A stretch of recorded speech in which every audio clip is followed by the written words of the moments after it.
Hello and welcome to another episode of the Corner 3 here on Pittsburgh Sports Live. Not in the Beaver County Auto Studios, but we're here at the Peterson Event Center. Once again, after a long day of media responsibilities. Alan Saunders, as always, Adam Schweiger joining us as well. First thing I want to get into, guys, before we talk about this whole Zion Williamson business a little later. The Pitt Panthers reeling right now. The men's basketball team, on a 9-game losing streak or so? 10 games. 10 games now after last night's loss to Georgia Tech. Or 2 nights ago, they lost to Georgia Tech. What it looks like to me right now is they look to be just gassed. And I think we talked about this a little bit last week. It looks like those guys that, especially some of the guys that have reclassified to be here, like Trey McGowan's, like Audice Toney, but Xavier Johnson to an extent as well, have really just hit that wall of trying to, balance being a student athlete, playing in the ACC, and they look mentally right now like they're drained, and I think the bye week couldn't have come at a better time for the Panthers. Yeah, I agree. I think you look at the three primary guards for Pitt this year have been Trey McGowan's, Xavier Johnson, and Sidian Deer. Yeah. And if you look at the way an 18-year-old in McGowan's his game has really fallen off this last couple weeks, you look at a 19-year-old in Johnson whose game has dropped a bit. I mean, he's still performing at a very high level, but not the same that we saw at the beginning of ACC play.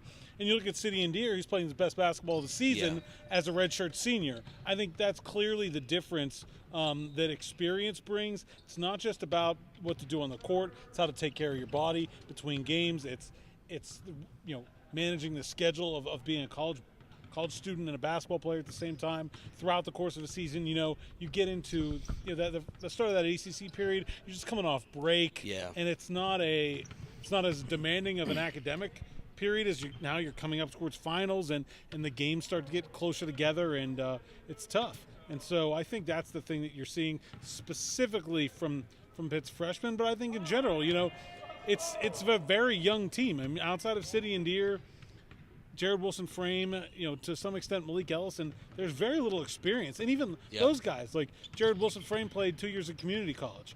Malik Ellison had a redshirt year. There was a year at St. John's where he didn't play that much. There isn't a guy on this team, I'd say, except for maybe City, that has, 100 games of college basketball experience under their belt. Yeah, and with the freshmen, you can't just rely on – I know they're hitting the wall right now. You can't just rely on Jared Wilson-Frame's three-point shooting right now, because that's – I know he's getting averaging like 4 3-pointers a game or whatever, but, the freshman hitting that wall came at the worst possible time. Yeah. We have no other offense right now. Terrell Brown shows the signs every other game pretty much, or in spurts, but the freshman, especially with McGowan's, I haven't seen a drop-off like this from a freshman in a while. You can just tell. His shots are not even close sometimes. He's shooting air balls. He's banking in shots now. And his free throw shooting has dropped. Same with Xavier Johnson, but Xavier Johnson's I don't think he's dropped off as much as, of course, McGowan's and probably Toney, but yeah, you can see the drop-off for sure. Yeah, I think we're seeing these guys hit that wall, the adjustment of the classes, the practice every day, and playing this 2 games a week in about an 8-day span, 3 days in 8 days, or 3 games in 8 days some weeks, and playing the competition as well. There's no walks in the park in the ACC. They are getting tested against the best teams in the country every single night in and night out. So, I'm not surprised that they hit this wall. I think I'm surprised that it kind of took this long. I thought maybe it would have hit earlier, but they've been in every game though they've played, and that's one thing that you can say that's been a positive, even though they've not been winning the games. And they're going to tell you that nothing matters if you don't win. But I think the biggest thing you can take away is that they're in every single game they play. Although they're not getting the W, they're much closer than where they were last year, and it shows still how bright the future is. But it also shows how far they have to go. Yeah, I think the thing that's been the most surprising to me has been that they've been really inconsistent on offense, just in general. Not outside of anybody's individual play, they haven't had like consistent offensive production. I think Wednesday's game against Georgia Tech was a few times this year they've lost when they've scored 60 points, which tells you that they're on a 10-game losing streak. They're not scoring 60 points. That's not a lot, right? That's not a proficient offense, and I think that's been a bit surprising to me. Just that they haven't been able to find a way to score on a more regular basis. I know that they've struggled with the zone a good bit. That's definitely part of it. But I don't know. There's something else to me that's been surprising, especially after what we saw at the beginning of ACC play. Yeah. It's surprising to me how much the offense has struggled. The defense has been consistent. They're going to struggle rebounding. They're just not big. And even though their bigger guys aren't great rebounders in general. And so I think that's sort of the nature of the team. I think the offense has been surprising to me, especially just shooting. I mean, they've had shots. It's not like they don't work for open shots and the free throws. I think as a coach, that's got to be very frustrating because I feel like the offense has been in position to have good games and they just haven't. No. Yeah, they certainly just haven't capitalized on some of those opportunities they've had. 4 games or so left on the schedule? Yep. Do we think will they get another win by the time this season ends, or will this losing streak continue and unfortunately maybe into next season? I think they've got a win in them. I really thought they were going to win at Georgia Tech. Notre Dame and Miami are not good. Although they are, and Notre Dame's here where they've played so much better than they have on the road. And I think they're going to have kind of a rivalry mentality with Notre Dame as well and try to bill it as such, and maybe that will give them some motivation as well. Maybe. Certainly, anytime you're dealing with a young team, motivation is one of those things you've got to try to find. Ways to keep them engaged. There's not that sort of level of professionalism that you get with a more experienced player. Where sort of every game matters. And I think you've seen that a couple times this year. Well, the Niagara game, obviously, but I think a couple other times this year where they didn't come out. I think against Georgia Tech, I don't think they came out and seemed to take that game seriously from the very first moment. And they end up putting themselves in a hole that cost them. And so, those are the kind of things that are going to happen with a young team. I definitely think, motivation and getting them ready for each game is going to be something they're going to continue to struggle with. But I think they'll get a win. I think they might get 2. I predicted 4 wins in the ACC before the season. I'm not feeling great about that, but I feel okay about it. I think it's still possible. Yeah, I think it's definitely. They have 2 wins, I think, in Miami, or potential wins in Miami and Notre Dame, but they have to take those games seriously. You're absolutely right. They have to focus in here, and they have to get these offensive struggles figured out. And I think it's really, like we talked about, really important that this bye week came now to get some rest, maybe to get them off their feet because they've been traveling, they've been running around, they've been playing games, and I think they've been in a much better situation if this bye week came a month ago, maybe, or 3 weeks ago. It came at maybe the worst possible time because it's right at the end of the season. It's too late. Yeah, it's definitely too late. They needed it earlier. And I'll tell you what, I'll jump on the travel thing, man. Like, it is I don't even play. I just go to the games and I watch. Yeah. And I'm exhausted when I get home. They've got travel a little bit easier than I do. Yeah. But like just the whole, travel, and then your routine is messed up because you're getting in at 2 a.m. and it's hard, man. It's really, really hard. It is. Yeah. And it's just different, and it's not something like they've all played a lot of basketball. They played AAU and high school basketball, but the travel's at a different level. It's different. It's at a different level when you get in at 2 o'clock in the morning. You got class at 9 a.m. the next day. Yep. And so I think there's certainly that aspect of it that they're really struggling with. And they probably needed this break before they got it, but they'll take it. A winnable game also, Clemson at home. Exactly. They've been playing pretty well lately, but I think that's a team that probably is a better matchup for Pitt than most. Just can't get off to that slow start like the last time they played. Yeah, they played pretty well at Clemson. Yeah. They certainly could have won that game, and so I think they can't feel too terrible about this one. And we talked about how important the second half of the schedule in the ACC would be because it was so difficult, so grueling in the first half. So things were supposed to ease up here a little bit. And, Adam, do you think they have an opportunity here to maybe get another win or 2 as the season winds down in ACC? No doubt. This rest for this week off is definitely going to help them against the Clemson game. They just can't.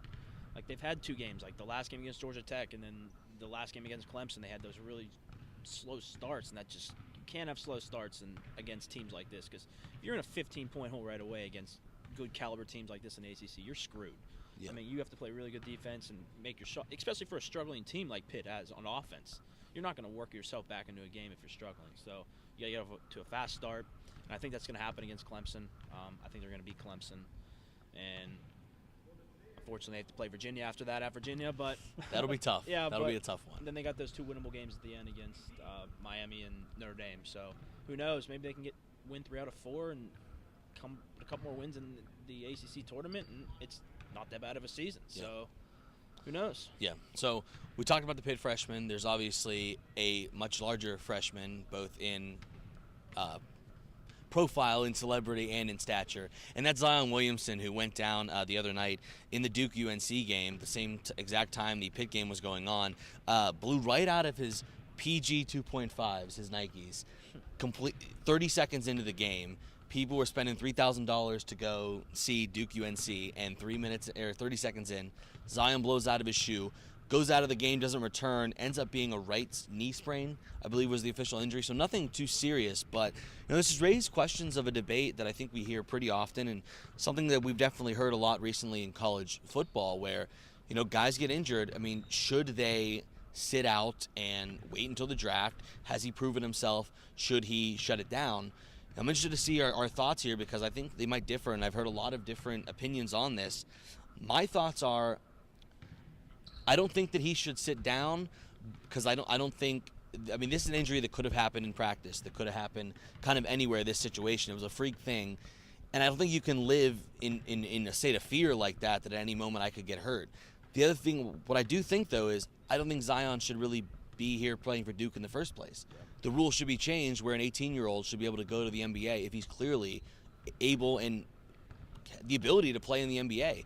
And the NBA Players Association said just a few days ago, submitted a request to the NBA to change the age from 19 to 18 to make it possible for players like Zion to just go to the league. But that's my thought. I mean, it's not as much if he should sit out or not. I don't think he should. I think he'll be fine.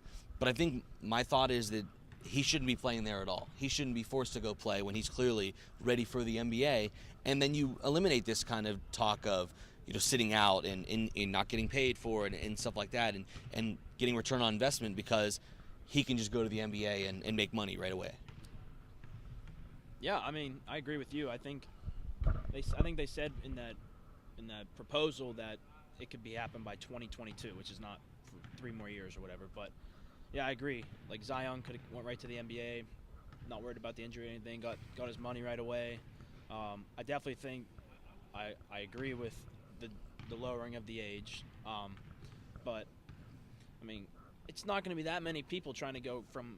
I mean, there's only a select amount of kids who have the ability to go from high school to NBA, so it's not going to be that big of a factor anyway. I mean, you're going to lose the excitement of a big-time player like that and get to go to a game and watch him in person, but you can do that if he goes to the NBA. So, I think if the NBA does end up changing the rule from 19 to 18, I think the NBA has to have some sort of not governing body, but some sort of committee that can tell the players that are thinking about it, that can say to them, okay, maybe you're ready, maybe you're not, because you don't want 15 guys that are declaring early for the NBA draft at the age of 18 when honestly probably 12 of those 15 aren't ready to play in the NBA, but they've got someone in their ear telling them, oh, you're ready, giving them, hyping them up. So I think there needs to be some type of governing body, whether it's the Players Association, whether it's a part of the NBA itself, that's saying who is ready and who is not, and making that distinction. Well, college kids can get that now. They can enter the draft and they can go to the combine, get evaluated, and then decide. To me, I think like, change the age, fine. The Zions of the world will go straight to the NBA. But, like, to me, as someone that likes college basketball a lot, that doesn't really fix the problem, right? Yeah. I mean, that just makes college basketball worse with no benefit. And to me, there aren't that many Zions, but, like, you get into the world of, like, college basketball recruiting, like, every kid thinks they're Zion. Of course. Like, of course. Man, maybe they obviously all aren't, but there's going to be a lot of kids that are like, oh, I'm going straight to the NBA, and then they're a third-round pick. There isn't a third round. Yeah, I know, that's what I mean. Like, I don't know. Like, I don't think that's better. And so to me, I think, and the other part of it is college basketball can't do anything about whether or not the NBA decides to change the age. Exactly. College basketball's hands are tied. And the NCAA can fix a lot of other things that are wrong with the situation. Okay, like if Zion was allowed to profit from his likeness. Yes. Okay. Then first of all, had to be wearing his own shoes. And the Zion 2.5s would have been getting all sorts of airtime as they blew up, and he would be able to pay for his own insurance. So he would have money that he could be bringing in that would offset. It would make the deal of going to college a better deal. For even if you are a top pick, if you're going to go to college and you're going to sign a big shoe deal with Nike and you can make all kinds of money, then why wouldn't you go to college, right? Yeah. Like then the downside is so much less. I mean, yeah, you get money in the NBA, start your free agent clock and all that stuff, but I mean, I think that for the majority of the players that are taken in the NBA draft, college could be a better deal for them than it is right now, and it doesn't have to cost the colleges money. You don't have to pay the players for this to work. Like, there are third-party, like, college kids should have an agent. I'm sorry, they should. Like, they need to have somebody that advocates for them. I strongly believe they should have an agent. I think if they want to go in the draft and they don't like where they get drafted, they should be able to come back. Yeah. Like, there's no reason for those things that wouldn't affect amateurism, that don't affect the bottom line of NCAA and the member schools, but would improve the quality of life of student athletes and the quality of play on the floor, the quality of the product at the same time. They're just such no-brainer moves that I don't get. I don't understand the NCAA's reluctance to them, and I don't understand why they aren't being pushed for harder by college basketball coaches. Like, the coaches, the players do not have a voice in this arena. Not at all. Nobody in the NCAA gives a crap what the players have to say, but they will listen to their coaches, and I feel like it's the coach's responsibility to advocate for their players. One of the reasons why I think the players should have agents is because I feel like too often coaches aren't able to, because they have this intense pressure to win. But here is something that doesn't affect their wins and losses. That can, I mean, maybe it does. I don't know. Maybe if you're a small school coach, you think that gives the Dukes of the world an even bigger advantage.